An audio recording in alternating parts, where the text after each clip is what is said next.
अभी हमारे बहन को बेटा हुआ है, बहन का फोन आया, भाई कुछ अच्छा सा नाम बता दो।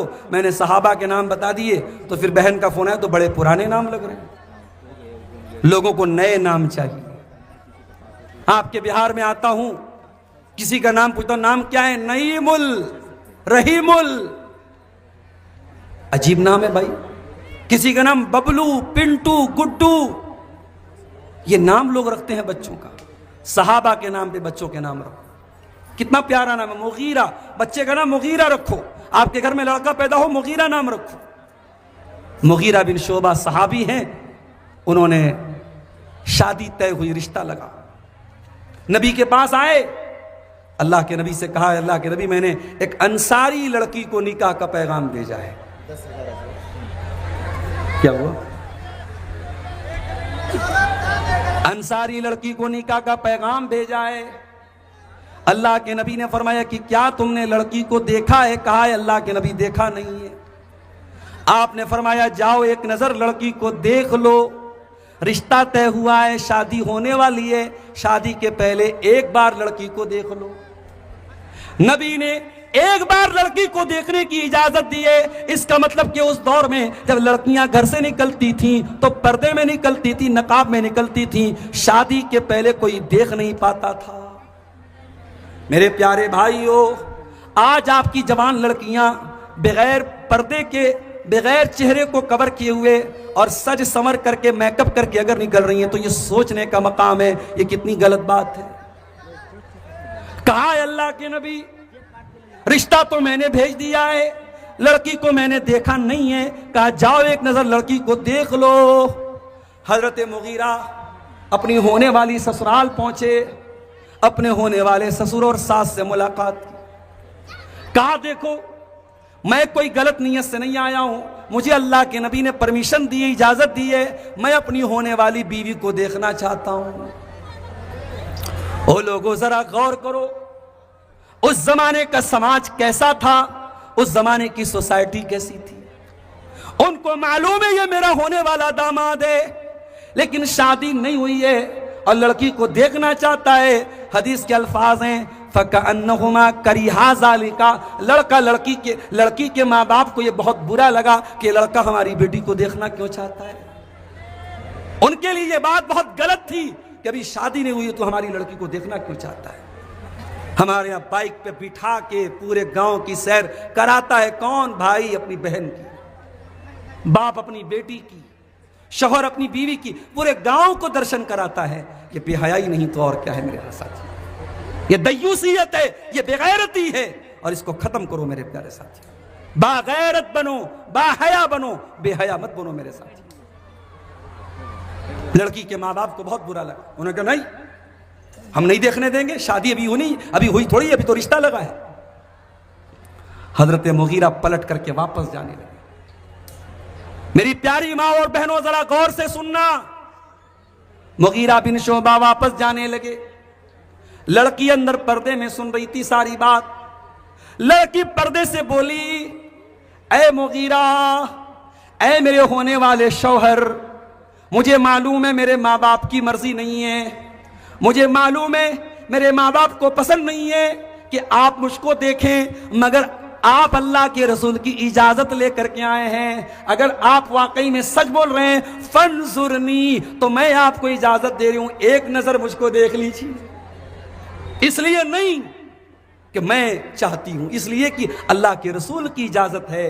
ऐ मुगीरा बिन शोबा, आप एक नजर मुझको देख लीजिए, मैं आपको इजाजत देती हूं। पता ये चला शादी के पहले लड़का लड़की को एक बार देख सकता है, यहां तो बगैर शादी के वीडियो कॉल पर बात हो रही है, या रात रात में जियो पर जियो टू जियो बात हो रही है। और अब तो सारी कंपनियों ने अनलिमिटेड कॉल दे दिया है। अब रात में कोई ईयरफोन लगा के इधर घूम रहा है, कोई ईयरपॉड लगा के इधर घूम रहा है। मेरे प्यारे साथियों, आप गौर कीजिए, अपनी मंगेतर से भी आप बिला जरूरत बात नहीं करेंगे जब तक निकाह नहीं हुआ है, वो गैर महरम है। शरीयत ने एक बार लड़की को देखने की इजाजत दी है। बार बार फोटो मांगना, वीडियो कॉल करना, फेसबुक पे चैटिंग करना, ये अपनी मंगेतर से मुनासिब नहीं, जिससे रिश्ता तय हो रहा है, जिससे शादी होने वाली है। तो किसी गैर लड़की से इस बात की इजाजत कैसे हो सकती है? मेरे साथियों, हजरत मुगीरा बिन शोबा ने कहा कि नहीं, मुझे अल्लाह के रसूल ने इजाजत दी है। लड़की आई पर्दे के बाहर, उन्होंने एक नजर देखा, लड़की पसंद आई, शादी हुई और दोनों मियां बीवी बहुत मोहब्बत के साथ रहने लगे। पता यह चला कि शादी ब्याह का मामला हो, चाहे मरनी का मामला हो, चाहे पैदाइश का मामला हो, हर मामले में हमें अल्लाह और उसके रसूल की इताअत करनी है। फरमाया वयुतीऊन अल्लाह व रसूला, ईमान वालों की एक जिम्मेदारी ये भी है वो अल्लाह की इताअत करें, रसूल की इताअत करें। फिर से रिपीट करता हूं, वल मोमिनून वल मोमिनात बाज़ुहुम औलियाउ बाज़, मोमिन मर्द और मोमिन औरतें एक दूसरे के मददगार होते हैं। ये पहला काम करना है। तमाम मोमिनों को आपस में एक बनना है। जरा जरा सी बात पे लड़ो नहीं, झगड़ा न करो, अपने जज्बात को कंट्रोल रखो, आपस में एक बन करके रहो, एक मुट्ठी की तरह मजबूत बन के रहो। पहला काम ये करना है। दूसरा काम क्या करना है? वयअमुरूना बिल मारूफ, नेकियों का हुक्म देना है। इलेक्शन का माहौल चल रहा है, हम लोग पटना से कटिहार आते हैं, 4-5 जगह पुलिस वाले रोकते हैं। मुल्ला जी कहाँ जा रहे हो? कटिहार जा रहा हूं, जलसे में जा रहा हूं। चलो डिग्गी खोलो, चलो बैग खोलो। वो क्यों चेक कर रहे हैं? कहीं नोट तो लेके नहीं जा रहा है, नोट के बदले वोट तो नहीं खरीदा और बेचा जा रहा है। सरकार की नजर में, इलेक्शन कमीशन की नजर में अगर इलेक्शन के मौके पर पैसा बांटा जा रहा है तो ये गलत है, ये गैर कानूनी है। और मैं आपको बता दूं कि इस्लाम की नजर में भी ये गैर कानूनी है, इस्लाम की नजर में भी ये हराम है, ये रिश्वत है। आप ईमानदारी की बात करते हैं तो ईमानदार बन के दिखाइए, आप बेईमानों को कभी सपोर्ट मत कीजिए। मेरे प्यारे साथियों, कुरान कह रहा है वयामुरूना बिल मारूफ, आप नेकी का हुक्म दीजिए, वयनहौना अनिल मुनकर, और बुराई से रोकने का काम कीजिए। अब तो साहब जलसों पर भी आवाज उठने लगी है। ये जलसे क्यों हो रहे हैं? ये उलमा को क्यों बुलाया जा रहा है? इलाके के उलमा कहते हैं कि हमको छोड़ के आप यूपी से किसी को क्यों बुला रहे, बनारस से किसी को क्यों बुला रहे? ये अगर इस तरीके की बात हो रही है, इसका मतलब ये हुआ कि आप अब ये छोटी मोटी जो बुराई को बुराई कहने की जो बात हो रही है, जो अम्र बिल मारूफ और नही अनिल मुनकर का थोड़ा बहुत जो काम हो रहा है, उसको भी आप खत्म करना चाहते हैं? नहीं मेरे साथियों, ये जलसे अगर हो रहे हैं, इसके अंदर अगर कोई कमी है तो इस्लाह कीजिए, मगर जलसे होने चाहिए। समाज का वो मुसलमान जो 5 टाइम नमाज नहीं पढ़ता है, वो इस जलसे में आता है। आप यकीन करें कितने लोग जलसे में आते हैं, तकरीर सुन के उनकी इस्लाह भी होती है। मैं साउथ इंडिया गया, एक समोसा बेचने वाला मेरे पास आया, मौलाना आपसे गले मिलना चाहता हूं। गरीब आदमी समोसा बेचने वाला गले मिला मुझसे, कहा मौलाना साहब आपकी तकरीर बहुत सुनता हूं यूट्यूब पर, आज पहली बार आपको देख रहा हूं। कहा मौलाना मैं 5 टाइम का नमाजी बना हुआ आपकी तकरीर सुनकर, मैं कुरान और हदीस से दूर था, बिदअती था, आपकी तकरीर सुनकर के कुरान और हदीस पे चलने लगा। फिर उसने बड़े प्यार से 50 का एक नोट निकाला, मुझे देने लगा। मुझे लेने में थोड़ी शर्म आई, गरीब आदमी है बेचारा, 50 रुपया दे रहा है। हमारे साथ और भी उलमा थे, उन्होंने कहा मौलाना गरीब आदमी है, उसका हौसला टूट जाएगा, ले लीजिए। उस गरीब का 50 रुपया शायद बहुत बड़े बड़े करोड़पतियों के 50 लाख से भी ज्यादा रहा हो। मेरे प्यारे साथियों, आज उलमा से अगर मोहब्बत लोग करते हैं तो आप ताना ना मारिए। इन जलसों में अगर आप चंद पैसे देते हैं और ये मजलिसें जम रही हैं और लोग 2-2, 3-3 घंटा बैठ के तकरीरें सुन रहे हैं, ये कोई मामूली बात नहीं है। ऑर्केस्ट्रा सुनने वाले, गाना सुनने वाले और हराम चीजों को देखने वाले करोड़ों लोग हैं। अगर अल्लाह ने आपको तौफीक दी है, आप अपना सारा काम धंधा छोड़ के इस पिंडाल के नीचे अपना टाइम दे रहे हैं, समय दे रहे हैं और कुरान और हदीस की बातों को सुन रहे हैं, ये बड़ी बात है मेरे प्यारे साथियों। वयामुरूना बिल मारूफ वयनहौना अनिल मुनकर, नेकी का हुक्म देते हैं, बुराई से रोकते हैं। नमाज कायम करते हैं, ज़कात अदा करते हैं, अल्लाह की इताअत करते हैं, रसूल की इताअत करते हैं। जो इतना काम कर ले, कुरान क्या कहता है? उलाइका सयरहमुहुमुल्लाह, ऐसे लोगों पर अल्लाह ताला रहम फरमाएगा, रहम करेगा। वो अल्लाह की दया के पात्र होंगे, अल्लाह की रहमत के हकदार होंगे। तो मुसलमानों, अगर अल्लाह की रहमत चाहिए तो ये हमें काम करना पड़ेगा। हमें आपस में भाई भाई बनना पड़ेगा, हमें नेकी का हुक्म देना पड़ेगा, हमें बुराई से रोकना पड़ेगा, हमें नमाज कायम करनी पड़ेगी, हमें ज़कात अदा करनी होगी, हमें अल्लाह और उसके रसूल की इताअत करनी होगी। अब आखिर में तकरीर ख़त्म करने से पहले, चूँकि हमारे पास एक पर्ची ये भी आई है कि मौलाना साहब थोड़ा सा चंदा भी करने की जहमत करें। अब हर जलसे में लोगों को समझ में आ गया कि अब्दुल गफ्फार साहब भी चंदा करने लगे हैं, तो अब लोग हमको पर्ची थमा देते, चंदा भी आप करा दीजिए। तो मैं जाते जाते, चूँकि 1:30 बजे मुझे यहाँ से निकलना है और घड़ी की सुई 1:30 बजने वाली है, बड़ी मजबूरी है, मुझे अच्छा नहीं लग रहा है। और आप जानते हैं कि आपके इलाके में इससे पहले कुछ इस तरीके के नाखुशगवार वाक़यात भी हुए हैं जो नहीं होने चाहिए थे। मुझे निकलना है, मेरी मजबूरी है। निकलने के पहले मेरी आप सबसे गुजारिश है, इस इदारे के लिए, क्या नाम है इदारे का? महदुत तालीमिल इस्लामी, आपका रतनपुर चौक, हाँ, ये आपके मदरसे का नाम है। और शायद इसकी कुछ बिल्डिंग वगैरह बनने वाली है ना, बिल्डिंग का काम चल रहा है। बिल्डिंग के काम में अगर आप चंदा देते हैं तो उसमें अच्छी बात यह है कि बिल्डिंग कम से कम 60 साल, 70 साल, 50 साल, जो भी उसकी लाइफ हो, उतने सालों तक बिल्डिंग रहती है। और बिल्डिंग जब तक है उसका सवाब आपको मिलता रहेगा। इसलिए हो सके तो कोई पूरी सीमेंट की जिम्मेदारी ले ले, कोई छड़ की जिम्मेदारी ले ले, कोई एक कमरा की जिम्मेदारी ले ले, मगर मेरे साथियों, अल्लाह ने आपको नवाजा है तो इस काम में पीछे मत रहना। हो सके तो अपने मरहूमीन की तरफ से, अपनी माँ की तरफ से, अपने बाप की तरफ से जो दुनिया से जा चुके हैं, सदक़े जारिया के तौर पे इस बिल्डिंग की, मदरसे की बिल्डिंग की तामीर में आप हिस्सा लें। अरे आज दुनिया के ये सियासी लीडरान, ये नेता वगैरह, ये लाख लाख 2-2 लाख रुपये अगर मदरसों और मस्जिदों में दे देते हैं तो हम और आप तो मुसलमान हैं, हमें और आपको इन इदारों और इन मदरसों का ख्याल रखना चाहिए। मैं तकरीर ख़त्म कर रहा हूँ इस उम्मीद के साथ कि आप आएंगे और इदारे का ताउन करते हुए। हाँ, जलसे के वॉलंटियर से गुजारिश है कि चादर लेकर के आवाम के बीच में एक बार घूम जाएं, ताकि जिन लोगों को देना हो, माँ बहनों से गुजारिश करूँगा, अगर हो सके तो कुछ सोने के ज़ेवरात आप दे दें। मैं झारखंड के इलाके में गया, ईदगाह का चंदा हो रहा था और आप यकीन करें 2 घंटे के अंदर 45 लाख रुपया चंदा हो गया। यही गांव देहात का माहौल था, औरतों ने सोने के जेवरात उतार उतार के दे दिए। तो मेरे भाइयों, अपना कलेजा थोड़ा बड़ा करो, दिल बड़ा करो। आप अल्लाह के घर की बात हो चाहे मदरसे की बात हो, वहाँ आपका जो चंदा होगा वो सदक़े जारिया के तौर पे होगा। हम अल्लाह से दुआ करते हैं रब्बुल आलमीन हमें कहने सुनने से ज़्यादा अमल की तौफीक अता फरमाए। अभी मेरे बाद एक बहुत अहम तकरीर होनी बाकी है, प्रोग्राम को बिल्कुल आप डिस्टर्ब मत कीजिएगा। अब्दुल शकूर भोजपुरी साहब जो आपके प्रिय वक्ता हैं और महबूब मुकर्रिर हैं, भोजपुरी में भी बोलते हैं, बंगला में भी बोलते हैं, बहुत मिष्टी भाषी हैं वो तकरीर करेंगे। आप उनकी तकरीर सुनेंगे और इंशाअल्लाह फजर तक आपका प्रोग्राम चलेगा। चूँकि इलाके का अभी मैं रूट देखा, मैंने कटिहार से आया हूँ, इतना ख़राब रास्ता है कि लोग रात में निकले, ये मुनासिब नहीं है। आप यहीं पे तकरीर सुने, फजर तक इंशाअल्लाह जलसा चलेगा और आराम से आप तकरीर भी सुनिए और जो आप देने आए हैं मदरसे को वो चंदा भी दीजिए।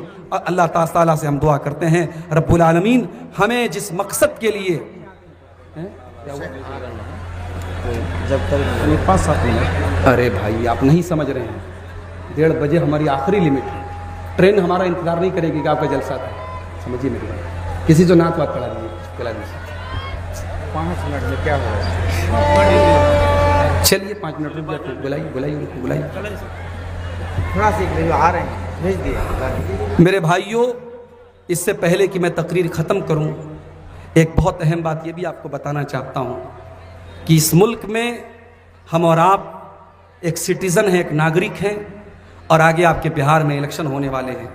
मेरी आप सबसे गुजारिश है कि आप ज़रूर अपने वोट का ये हक़ इस्तेमाल करें। एक लोकतांत्रिक देश में, एक जमहूरी मुल्क में वोट आपकी बहुत बड़ी ताकत है। आप जिसको मुनासिब समझें, जिस उम्मीदवार को आप मुनासिब समझें, आप अपनी सवाबदीद और अपनी समझ से वोट दें। मैं उसमें किसी का कोई समर्थन या विरोध नहीं करूंगा, लेकिन आप वोट देने ज़रूर जाएं। माँ बहनों को भी और जो भी घर के वोटर्स हैं उनके ज़रिए वोट दिलाएं और दुआ करें अल्लाह ताला से कि अल्लाह ताला आपके बिहार का भी और मुल्क का भी इख्तिदार ऐसे हाथों में दे जो अमन, चैन और शांति और भाईचारे के साथ देश को आगे लेके जाएं। और हम ये भी दुआ करते हैं अल्लाह ताला हमारे मुल्क की हिफाजत फरमाए, हमारे मुल्क को अल्लाह ताला नज़र बद से महफूज रखे, शरीरों के शर से महफूज रखे, जालिमों के जुल्म से महफूज रखे। और ये जो छोटे छोटे मदरसे आज पूरे बिहार में और ख़ास तौर से सीमांचल में चल रहे हैं, ये दीन की तालीम के मरकज़ हैं मेरे प्यारे साथियों। इन मदरसों की भी हिफाजत हमारी बहुत बड़ी जिम्मेदारी है। अल्लामा इकबाल एक मरतबा स्पेन गए थे, अंदलुस गए थे, और वहाँ जब उन्होंने मुसलमानों की मस्जिदों में जब उन्होंने शराब के अड्डों को देखा और उन्होंने मुसलमानों के मस्जिदों और मदरसों को ख़त्म होने के बाद देखा, तो अल्लामा इकबाल इंडिया आने के बाद, हिंदुस्तान आने के बाद उन्होंने ये बयान दिया था कि खबरदार इन मदरसों को कभी ख़त्म मत करना।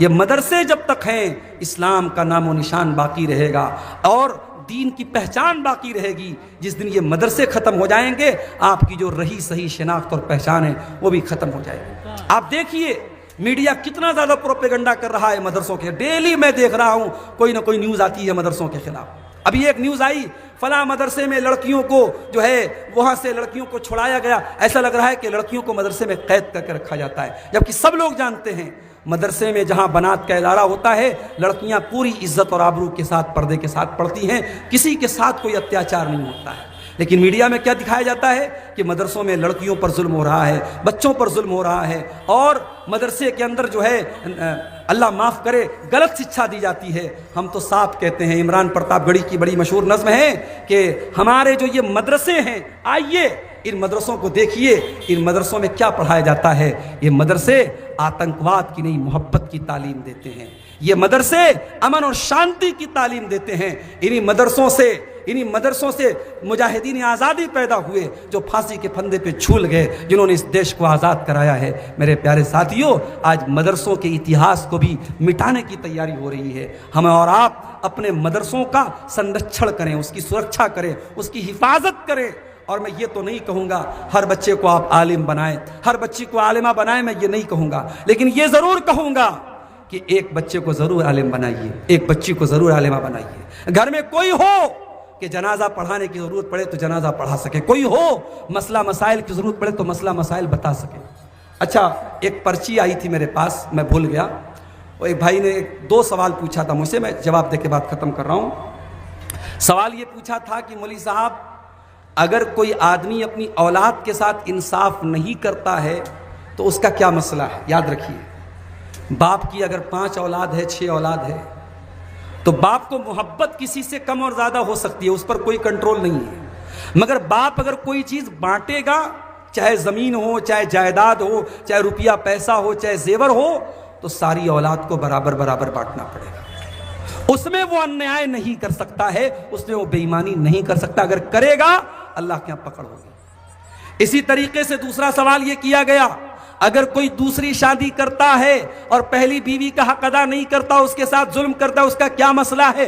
मसला यही है कि वह क़यामत के दिन आएगा, इस हाल में आएगा कि उसका चेहरा एक तरफ का चेहरा इंतहाई मनहूस होगा, एक तरफ का चेहरा इंतहाई खराब होगा, और दुनिया समझ जाएगी ये 2 शादी करके आया था दुनिया में और अपनी बीवी के साथ अन्याय कर रहा था। जो अपनी दोनों बीवियों के साथ इंसाफ करे, उनको बराबर समय दे, उनको बराबर तमाम चीज़ें दे, वही इंसान दूसरी शादी करे, वरना दूसरी शादी ये आसान चीज़ नहीं है। अगर कोई करता है और पहली बीवी के साथ अगर जुल्म कर रहा है तो बहुत बड़ा गुनाह कर रहा है। मेरे पास कभी कभी ऐसे फ़ोन भी आते हैं, बाज़ औरतों की तरफ से फ़ोन आते हैं कि शेख साहब, मेरा शौहर दूसरी औरत से शादी कर चुका है और मुझे छोड़ के वो लापता है, या दूसरी औरत के साथ उसके ताल्लुकात है, तो बहुत तकलीफ़ होती है। मेरे प्यारे साथियों, बीवी अगर उम्र के साथ साथ जब ढलने लगे तो आप उसको छोड़ के किसी जवान लड़की से शादी कर लें और उसको छोड़ दें, ये बहुत बड़ा जुल्म है, और इस जुल्म का भी हमें अल्लाह ताला के यहाँ हिसाब देना पड़ेगा।